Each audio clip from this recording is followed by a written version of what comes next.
오늘은 기독교 강요 제4권 제1장 세 번째 시간입니다.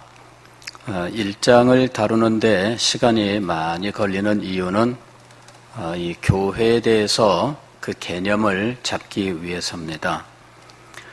교회가 어떻다 이런 어떤 개념들은 우리들이 그동안에 들어온 바가 많습니다. 그런데 그것이 무슨 의미를 가지고 있는지에 대해서는 우리가 잘 알지 못하고 있는 것이죠.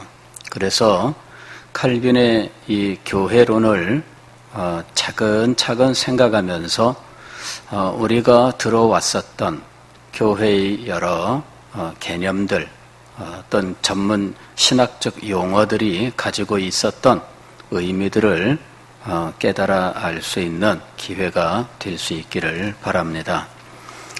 제4권 제1장은 모든 경건한 자의 어머니인 진정한 교회, 우리는 이 교회와 연합되어 있어야 한다라는 제목을 가지고 있습니다. 그러니까 칼빈은 교회를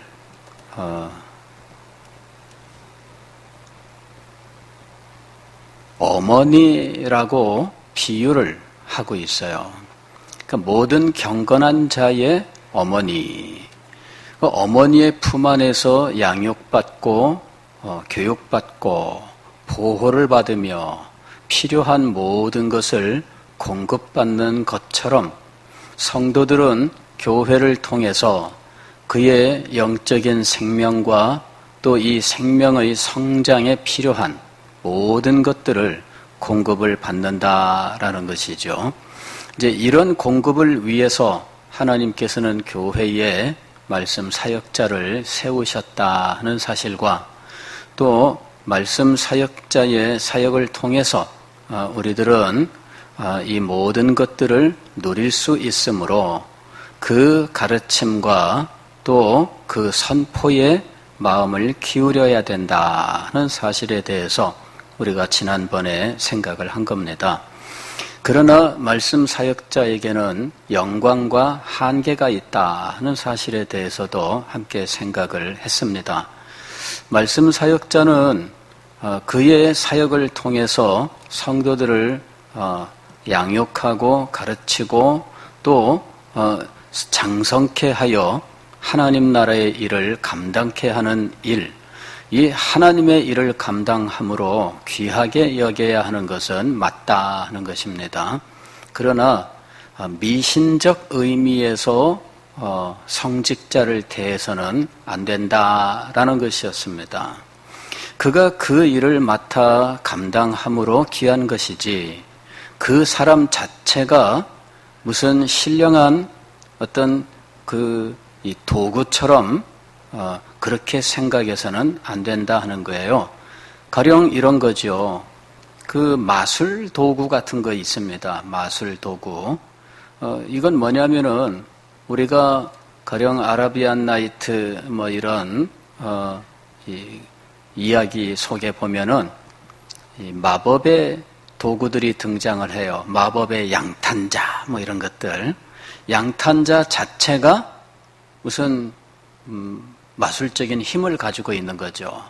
그래서 그 양탄자 위에 타고 주문을 외우면은 이게 붕 떠오르면서 어디든 가고 싶은 데를 가는 거예요. 또 신기한 것 가운데에는 마법의 램프 이런 게 있는 거예요.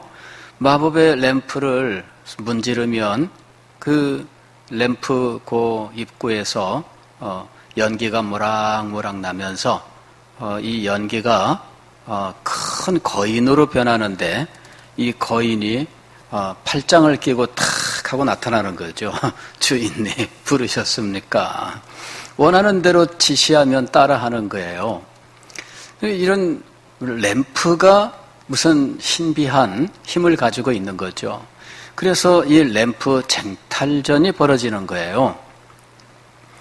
자, 오늘날 이 성직자는 이제 그런 존재인가 하는 것이죠. 사도 바울은 자기 자신을 질그릇이라고 표현을 했어요. 자기는 질그릇에 불과합니다. 물론 이 질그릇에 하나님의 은혜의 역사가 있는 것은 맞아요. 그러나 사역자 자신이 자기가 금그릇인 것처럼 행세하는 것은 잘못이다 하는 거예요. 자신을 금그릇으로 자부하고 금그릇을 모시라고 하는 사람들이 있습니다. 금그릇을 어디다가 보관하고 그냥 단지 모시듯이 이런 우리말 표현이 있잖아요. 신주단지가 뭔가 했더니 신내림 받은 사람들이 받아가지고 이렇게 홀령을 담아 놓은 이 항아리가 있어요.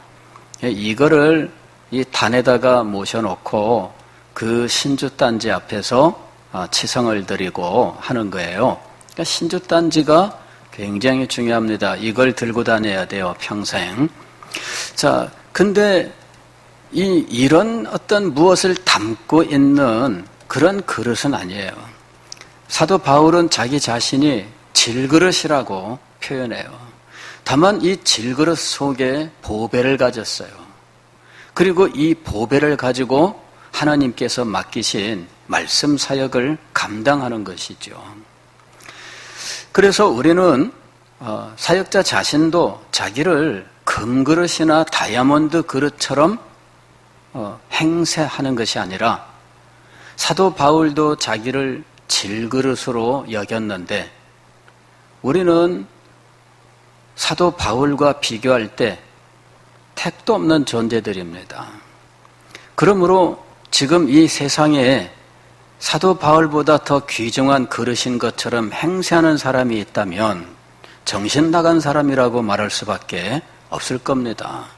그 사람을 통해서 무슨 대단한 일들이 일어났다 할지라도 사도 바울보다 더 큰 능력을 행한 적은 없다는 것이죠. 그렇지 않겠어요?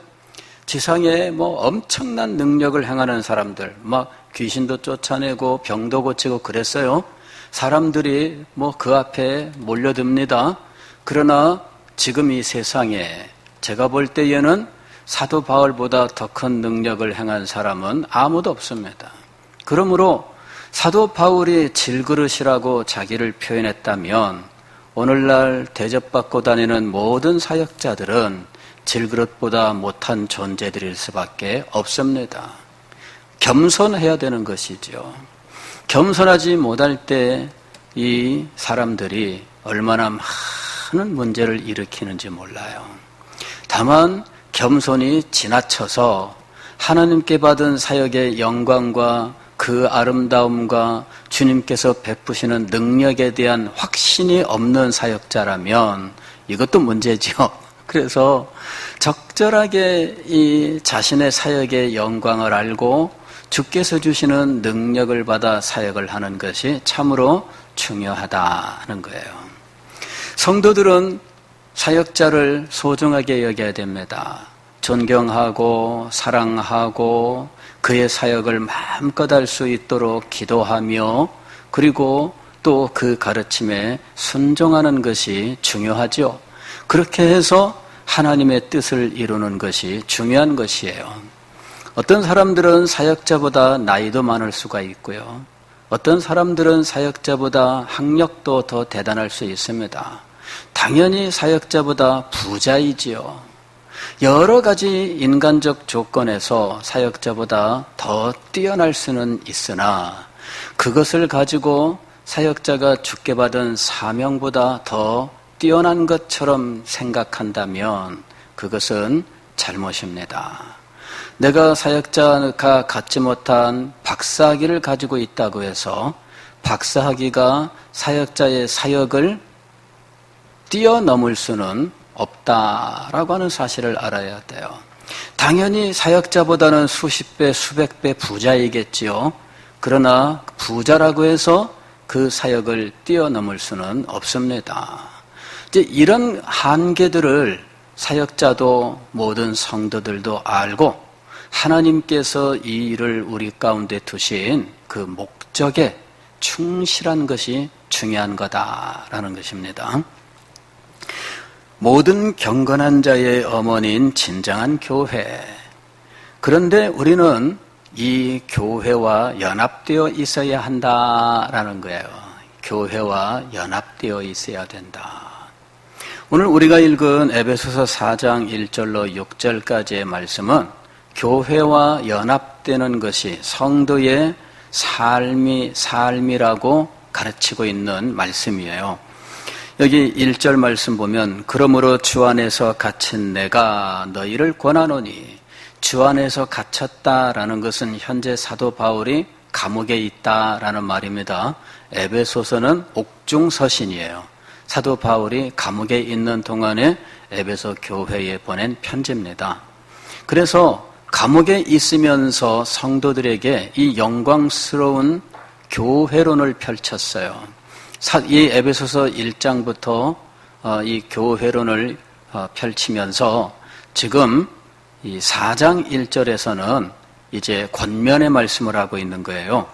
너희가 부르심을 받은 일에 합당하게 행하여 모든 겸손과 온유로 하고 오래 참음으로 사랑 가운데서 서로 용납하고 평안의 매는 줄로 성령이 하나 되게 하신 것을 힘써 지키라. 권면은 무엇이냐면은 성령의 하나 되게 하신 것을 힘써 지키라 하는 거예요. 성령의 하나 되게 한 것. 즉 성령께서 그리스도인들을 구원하셨을 때 그 구원은 교회 안에서 하나 되게 하시려는 목적을 가지고 있었다는 거죠.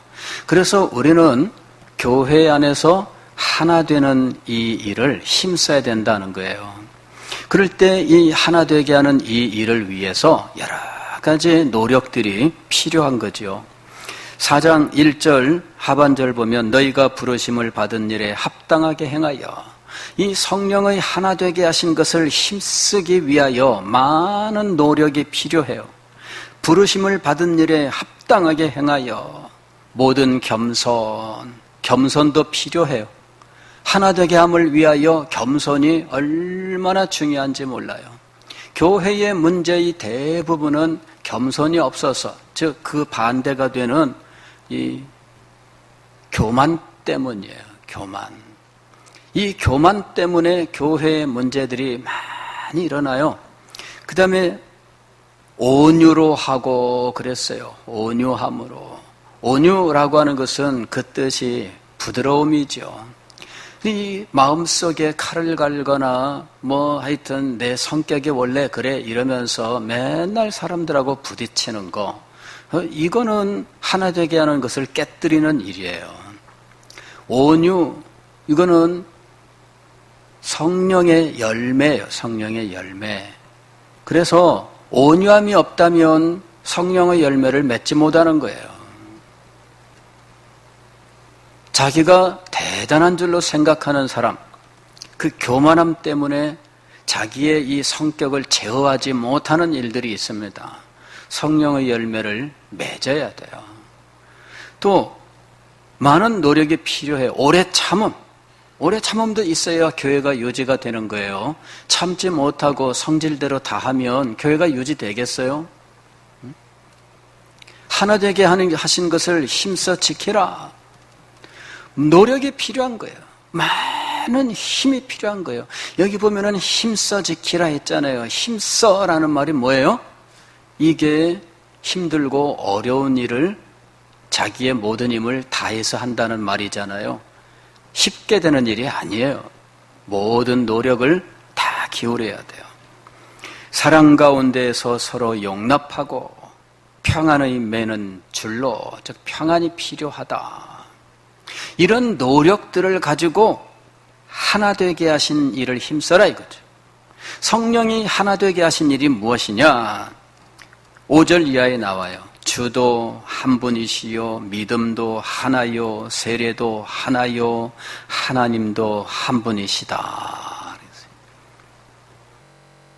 나뉘어지면 안 되는 거예요. 주님도 한 분이셔요. 하나님도 한 분이셔요. 믿음도 하나요, 세례도 하나예요. 그래서 교회는 결코 나뉘어서는 안 된다. 이 교회의 하나됨을 위해서 우리는 자신이 할 수 있는 최고의 노력을 기울이고 힘을 기울여야 한다는 것이죠. 부르심을 받은 일에 합당하게 행하여 우리가 하나님의 자녀요 교회의 지체로 부르심을 받았는데 그 부르심의 뜻에 합당하게 행하라. 합당하게 행하라. 이 부르심에 합당한 일을 벌이는 순간 교회의 하나됨을 깨뜨리는 일을 하게 돼요. 부르심에 합당하게 그 일을 위해서라면 자기를 죽이고 하나님의 뜻과 하나님의 계획에 순복시키는 일을 해야 된다 하는 거예요. 아프죠? 그런 것들은 아픈 거예요. 그러나 아무리 아파도 해야 된다. 이 중요한 거예요. 이게 정말 중요한 거예요. 날마다 우리는 이거를 되새겨야 돼요. 아프고 힘들어도 교회의 하나됨을 힘써야 된다. 우리가 날마다 이것을 새겨야 돼요. 그래야 교회가 영광스러운 그리스도의 몸으로 하나됨을 이루어갈 수 있는 거예요. 그래야 교회가 주께 받은 사명을 감당할 수 있는 겁니다. 그런데 교회 2000년 역사 속에서 이와 같이 하나됨을 깨뜨리는 일들이 있었던 거예요. 이런 성경의 교훈이 있지만, 사도의 이 간절한 가르침이 있지만 교회의 하나됨을 깨뜨리는 일들이 얼마든지 있었다 하는 것이죠. 교회는 근본적으로 하나예요. 근본적으로 하나예요. 우리는 교회 하면은 가견적 교회, 불가견적 교회 이런 용어들을 들어본 적이 있을 겁니다. 가견적 교회라고 하는 것은 눈으로 볼 수 있는 교회, 불가견적 교회는 눈으로는 볼 수 없는 교회, 이런 의미를 갖고 있어요. 글자 그대로의 의미죠. 그러나 본래 이 글자를 가지고 표현하고자 했던 의미는 무엇이냐면, 불가견적 교회는 눈으로 볼 수 없는데 이유는 무엇이냐면은 천지 창조 이후 그리고 이 세상 종말까지 하나님의 부르심을 받은 모든 성도들의 전체 모임을 가리키는 것이에요. 그러니까 현재 우리 입장에서는 볼 수 없죠. 그래서 불가견적 교회라고 부르는 거예요.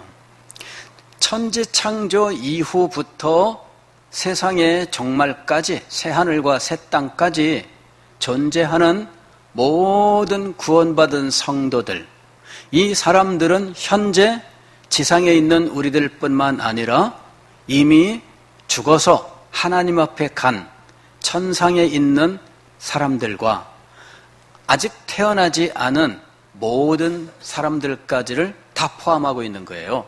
그러니까 얼마나 큰 무리인지, 이것이 하나의 교회예요. 하나의 교회. 이 하나의 교회가 21세기에 오늘 이곳에 잠깐 한 부분이 모습을 드러낸 거예요. 모습을 드러낸 것 가운데 아주 작은 부분이 우리 서대신 교회인 거예요. 알고 보면은, 모습을 드러낸 세계교회, 그 세계교회 가운데 서대신 교회는 아주 작은 부분이겠죠. 물론 세계교회가 오늘 우리 입장에서 보면 큰 교회이지만, 그러나 아까 이야기했었던 불가견적 교회, 천지 창조부터 새하늘과 새 땅까지 모든 성도들의 모임이라고 하는 이 전체 교회로 보게 되면 현재 지상에 드러나 있는 교회조차도 일부분에 불과하다, 이렇게 말씀할 수가 있습니다. 아주 작은 것이지요. 그런데 우리는 지상에 드러나 있는 이 작은 부분조차도 하나 되지 못하는 일이 얼마든지 일어나고 있다는 거예요. 칼빈은 지상에 있는 이 작은 교회, 눈에 보이지 않는, 볼 수 없는 이 전체 교회에 비하여는 지상에 있는 교회, 인간들은 그 속에서도 이 세상이 크다 이렇게 말할지 모르지만, 그러나 교회 전체로 보게 되면 작을 수밖에 없는, 그것조차도 나누인다면 여러분 참 얼마나 불쌍해요. 지상에 있는 이 교회가 나뉘어서는 안 된다 이렇게 이야기하는 거예요. 그런데 사람들은 지상에 있는 이 교회를 나누려고 수없이 많은 시도들을 하고 있다는 거죠. 이유는 있어요. 지상에 있는 교회가 문제가 있다. 문제가 있다. 가견적 교회는 한계를 가지고 있어요. 비록 이 교회가 영광스러운 세례와 성찬, 이런 성례를 보존하고 말씀의 선포, 그로 말미암아 생명의 구원과 영적 성장을 이루고 그리스도의 복음을 전파하는, 그리하여 이 지상의 하나님의 나라를 이루는 귀한 사명을 감당하는 영광스러운 교회이지만, 그럼에도 불구하고 이 교회에는 한계가 있습니다. 그 한계는 무엇이냐 하면, 교회 안에 진정으로 구원을 받지 못한 사람들이 있다 하는 것이죠. 진정으로 구원을 받지 못한 사람들, 혹은 아직 영적으로 성장하지 못하여 인격적으로나 신앙적으로 많은 문제를 가지고 있는 사람들이 있다는 것이죠. 이런 사람들 때문에 교회는 어떤 사람들이 볼 때에는 참 문제가 많은 거예요. 저 교회는 왜 저런 사람이 교회에 있을까? 그죠? 그런 일들이 있는 거예요. 나 저 사람 때문에 교회 나오기 싫어. 그런 사람들이 있는 거예요. 이런 사람들을 교회에서 싹 없애버리는 방법은 없을까요?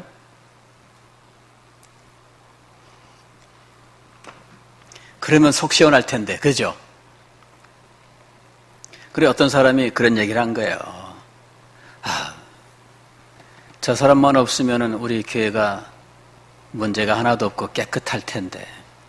그랬더니 어떤 사람이 저한테 그러는 거예요. 그러면 너도 없어져야 돼.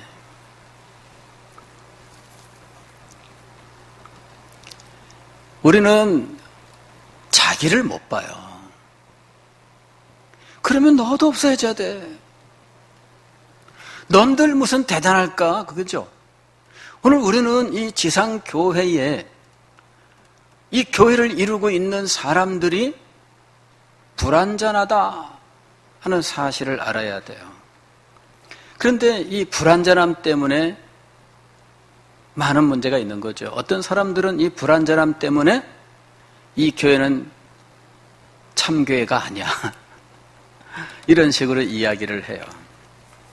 자, 우리들의 신앙 성숙의 그 단계가 아니면 과정이 다양할 수밖에 없잖아요. 인간이 육체적으로도 우리가 연령에 따라서 다양한 성장 단계가 있잖아요. 마찬가지로 영적으로도 그래요. 아주 3살, 4살짜리는 떼를 쓰고 막 그래도 어른들이 달래요. 왜? 어린아기니까. 영적으로도 그런 어린아기들은 있는 거죠. 문제는 이 교회 안에 수십 년 동안 있으면서 영적으로는 변화되지 않는 사람들이죠. 이런 사람들이 있다면 이 사람들은 외적인 제도 속에서 교회의 실권자들이 돼요. 교회의 일들을 이 사람들이 결정하게 되겠지요. 그럴 경우에 많은 문제들이 일어날 수밖에 없어요. 이런 사람들은 하나님의 뜻과 하나님의 영광을 위해서 결정하지 않아요. 자기의 육신의 영달을 위해서나 자기의 편안함을 위해서만 교회의 일을 결정하는 거예요. 교회의 일을 행할 때에 하나님의 뜻을 생각하고 하나님의 뜻이 이루어지이다 이 마음을 가지고 결정하는 것이 아니라 자기가 사람들 앞에 나타내기 위해서 교회의 일들을 행하는 것이죠. 이제 이런 일들을 볼 때에 우리는 마음이 상할 수밖에 없잖아요. 얼마나 많은 아픔들이 있어요. 그럴 때 우리는 그 사람들과 서로 갈라지기를 원하는 이런 소망을 가질 수 있어요. 지상에 있는 교회는 문제가 많습니다. 왜냐하면 교회를 이루고 있는 사람들이 문제가 있기 때문이에요. 자, 그럴 때 우리는 오늘 사도가 권면했었던 성령의 하나 되게 하신 것을 힘써 지키라 하는 이 말씀을 어떻게 이룰 수 있을까 하는 거죠. 칼빈은 이 문제에 대해서 이렇게 이야기해요. 교회 안에서 가라지를 제거하는 일은 우리에게 맡겨진 일이 아니다. 참, 이 말씀을 들으면 답답할 거예요. 그죠? 예. 아니, 그 눈으로 보고 괴로운데도 어떻게 할 방도가 없다는 말입니까?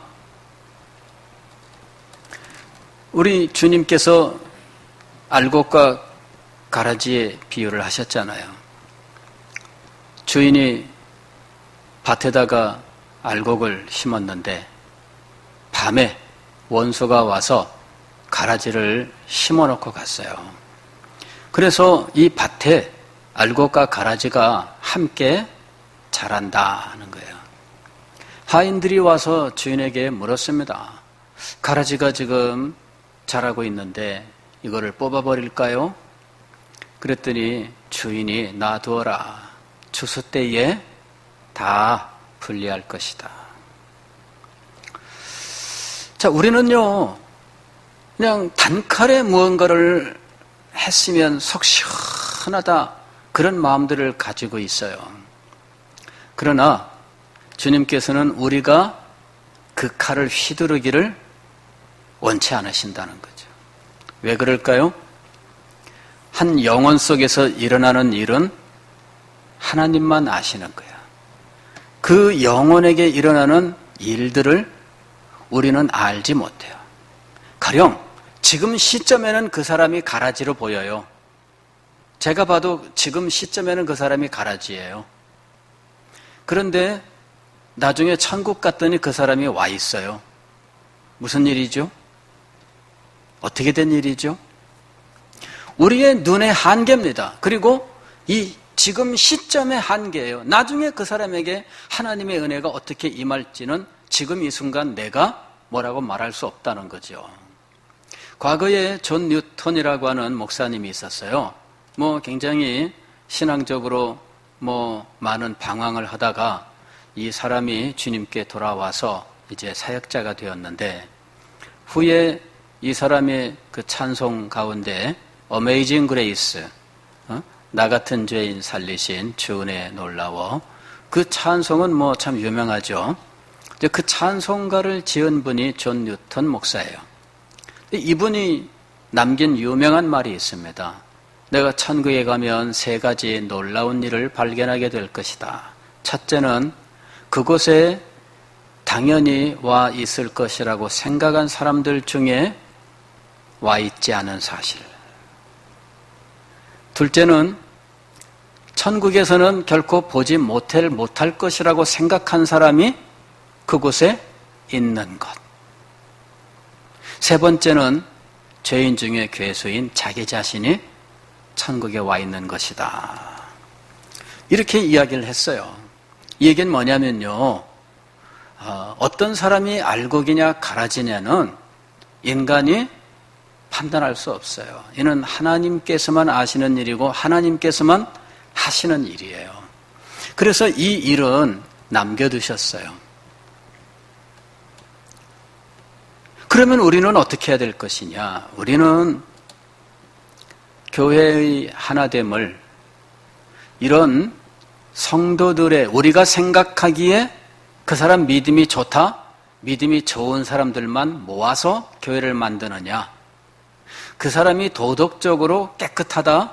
그러므로 도덕적이 깨끗한 사람만 모아서 교회를 만드느냐? 그렇게 해서 교회의 하나됨을 성취하느냐? 그렇지 않다 이거죠. 교회는 무엇으로 하나 되느냐? 교회의 표지로 하나 된다 하는 거예요. 교회의 표지로 하나 된다. 교회의 표지는 무엇이냐면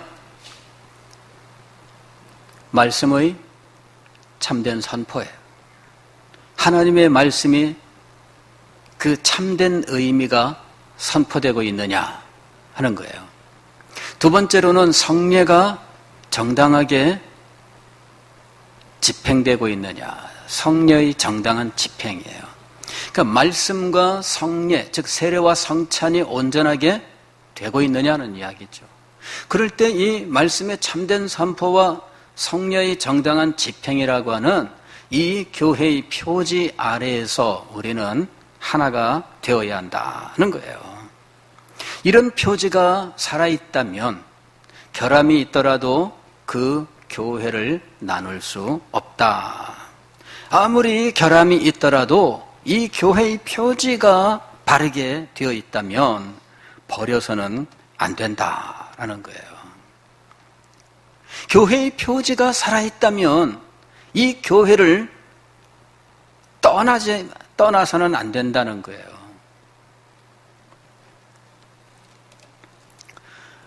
우리는 문제가 많은 교회라면 당연히 떠날 수 있다고 생각을 해요. 그런데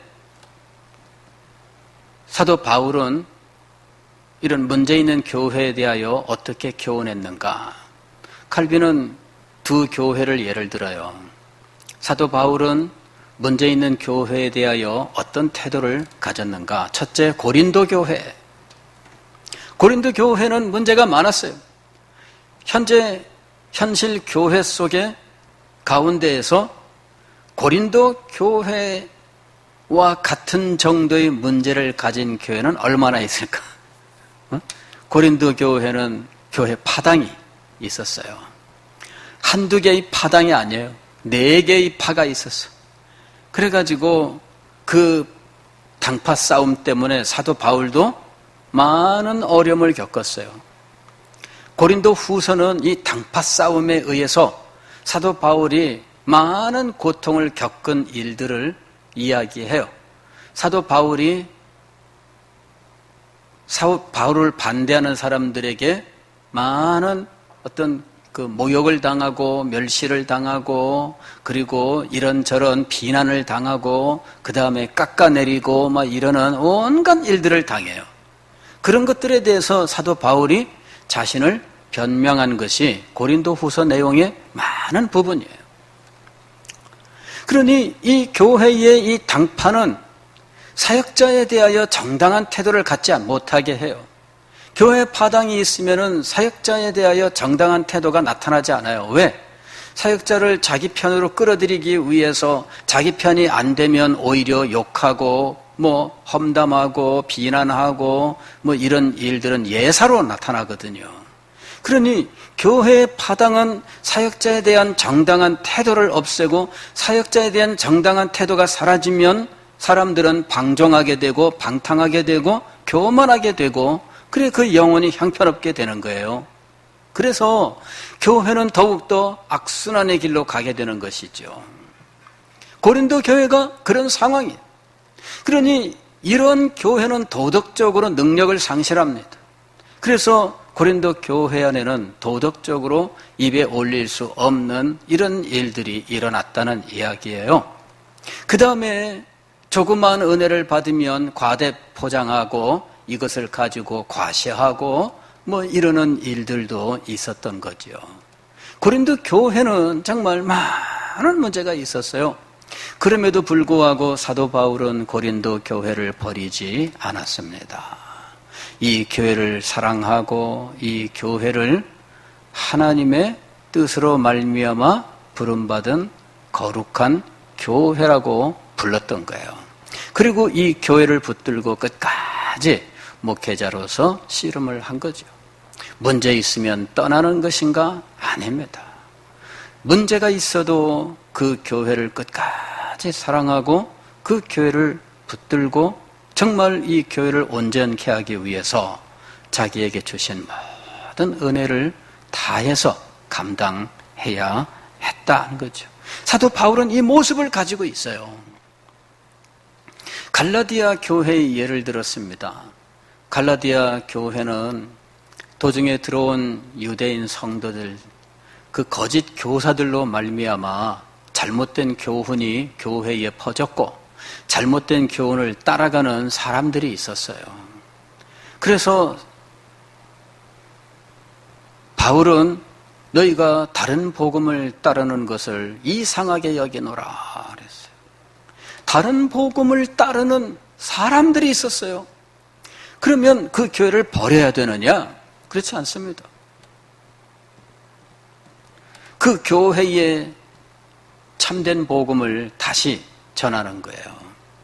그러면서 그 교회를 진리 위에 세우기 위해서 최선을 다하는 거죠.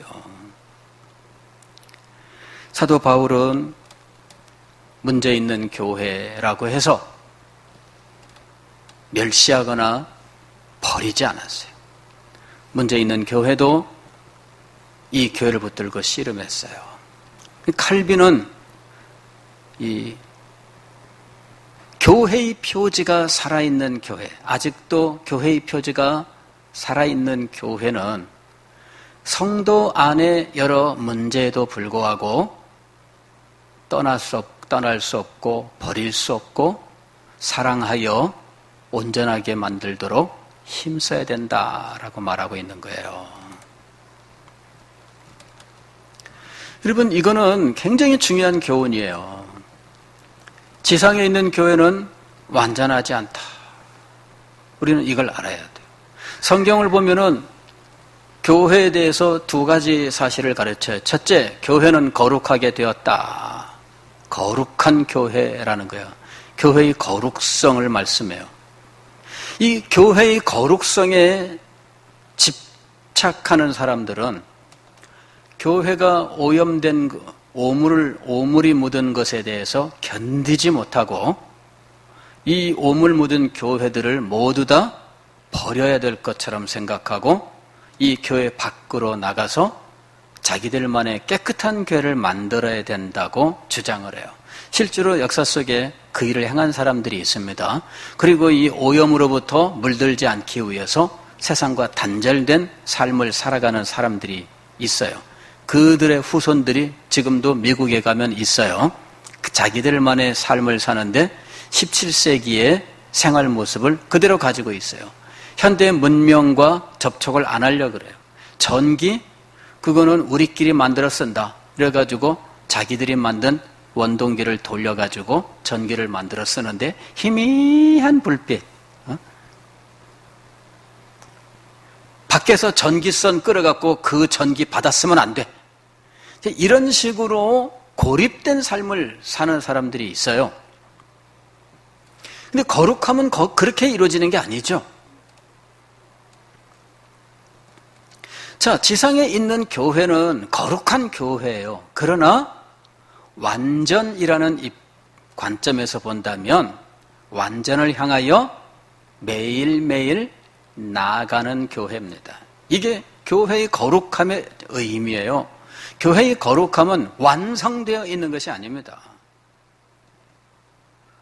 주님 오시는 날까지 지상에 있는 교회는 날마다 완성된 거룩을 향하여 한 걸음 한 걸음 나아가야 된다는 거예요.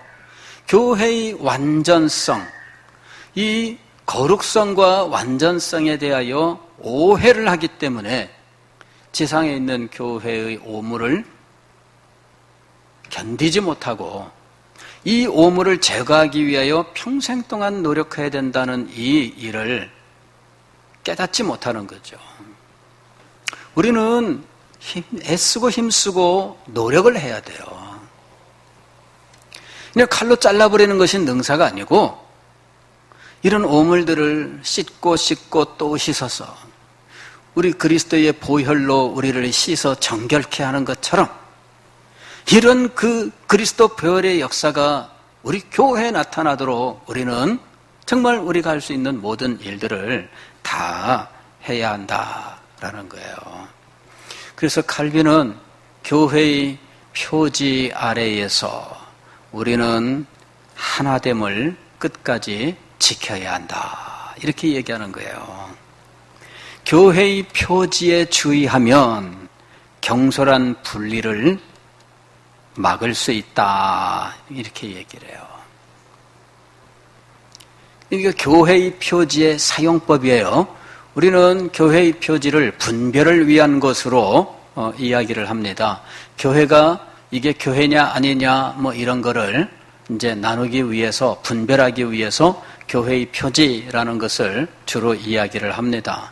그러나 칼빈은 이 교회의 표지를 어떤 면에서 사용하느냐 하면 교회의 하나됨을 이루는 일에 사용하고 있는 거예요. 교회의 표지가 있다면 우리는 모두 하나가 되어야 합니다. 가령 이런 거죠. 세상에는 수많은 사람들이 있고, 그리고 아주 다양한 이 모양을 가지고 있어요. 우리는 뭐 이렇게 보면은 대부분 다 이렇게 다 비슷비슷하잖아요. 뭐 검은 눈동자에 뭐 그렇다고 해서 진짜 검은 건 아니죠. 표현만 그렇게 하는 거지. 뭐 검은 머리카락에 뭐 그렇다고 해서 뭐 흰머리가 난 거 뭐 이런 것까지 뭐라고 하진 않죠. 어쨌든 간에 우리가 생각하는 보편적인 한국 사람이 있어요. 그런데 오늘날 우리나라에도 보편적인 한국 사람과 다른 외국 사람들이 많이 들어와 있어요. 그 사람들은 사람일까요? 아닐까요? 사람이죠. 뭘 사람이라고 할까요? 사람이라고 말할 수 있는 인간성이 있는 거죠. 그런데 그 인간성을 가진 모든 사람은 하나의 사람인 거예요. 그죠? 예. 교회가 그렇다는 거예요, 교회가. 인간성을 가지고 있다면 모두 사람인 것처럼 교회의 표지가 있다면 교회예요. 그러나 다양하겠죠? 얼굴이 까만 사람도 있고 하얀 사람도 있고 한국 사람 같이 이런 사람도 있어요. 교회도 마찬가지예요. 그러나 교회의 하나됨은 색깔에서 오는 것도 아니고 그 크기에서 오는 것도 아니고 무엇으로부터 오는 거예요? 교회의 표지로부터 오는 것입니다. 그러므로 교회의 표지가 살아있다면 우리는 그 교회로부터 분리되어서는 안 된다 하는 거예요. 오늘날 우리가 참 이 지상교회 가운데에서도 작은 하나의 교회를 이루고 있습니다. 이 교회도 마찬가지예요. 이 교회도 우리는 하나됨을 이루기 위해서 부르심에 합당한 모든 일을 행해야 한다 하는 것입니다. 기도하겠습니다.